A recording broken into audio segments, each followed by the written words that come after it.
how to change Call Captions language on Samsung Galaxy S26, S26 Plus or Ultra. First, tap on the home button to return back to the home screen. And from the home screen, open up the phone application. Then tap on the More button. Next, tap on Settings. In Call Settings, we go down and then we tap on Call Captions. In here, make sure you turn on Call Captions.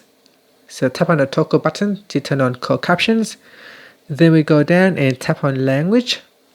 Now in the list of available languages, download the language that you want to use, and then at the top here, in the Downloaded Languages section, select the language that you want to use.